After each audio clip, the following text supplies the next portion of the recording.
जरंगीची मागणी आहे ओबीसी आरक्षण द्या म्हणून, बरोबर की नाही?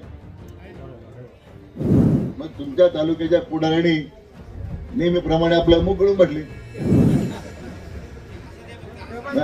त्याला विचारलं काय काय आरक्षणाची भूमिका आहे.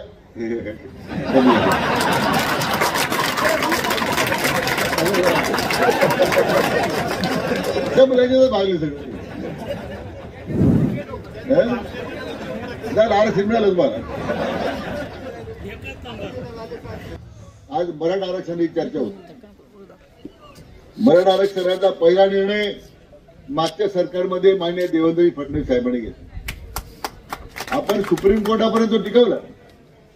2.5 वर्ष ते महाविकास आघाडी सरकार आलं. काय केलं उद्धव ठाकरे सरकारनं? मिळालेलं आरक्षण घालवलं. आज त्याच्यावर एक शब्द बोलायला तयार नाही. म्हणून मी मध्यंतरी जरांगे पाटलांना आवाहन केलं होतं की आमच्या सरकारनं आता विधानसभेत जाऊन 10% आरक्षण तुम्हाला मंजूर केलेलं आपल्या मराठा समाजाला. पण एकदा शरद पवारांनी भूमिका जाहीर केली पाहिजे. 4 वेळा मुख्यमंत्री राहिले शरद पवार यांनी एकदा तरी मराठ्यांच्या आरक्षणासाठी कधी काम केलं का?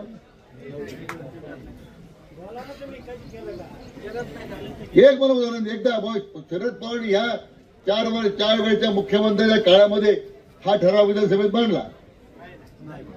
मग काय लोकांना आपण सांगत नाही जाऊ. त्यांच्या मांडीला कोण बसले आता? उद्धव ठाकरे. आलेलं मिळालेलं आरक्षण त्यांनी घालवलं. काँग्रेसचे नेते त्यांनी सांगावं ना काँग्रेसच्या नेत्यांनी की तुम्हाला मराठा आरक्षणाच्या बद्दल तुमची भूमिका काय आहे? ओबीसीत पाहिजे, स्वतंत्र पाहिजे, जरंगीची मागणी आहे ओबीसीत आरक्षण द्या म्हणून, बरोबर की नाही? मग तुमच्या तालुक्याच्या पुढाऱ्यांनी नेहमीप्रमाणे आपलं मुख गळून बसले. त्याला विचारलं काय काय आरक्षणाची भूमिका आहे.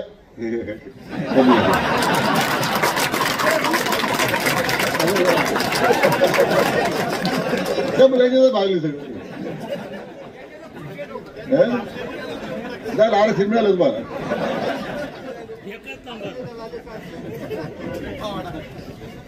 म्हणून आता तरी लोकांना तुम्ही सांगा की हे महायुती सरकारच लोकांच्या योजना राबवेल. कारण हे जे दळबद्री महाविकास आघाडीचे पुढारी आहेत हे आता स्वप्न पाहून राहिले. स्वतःच्याच पोस्ट लावून राहिले मुख्यमंत्र्याची मित्रमंडळ.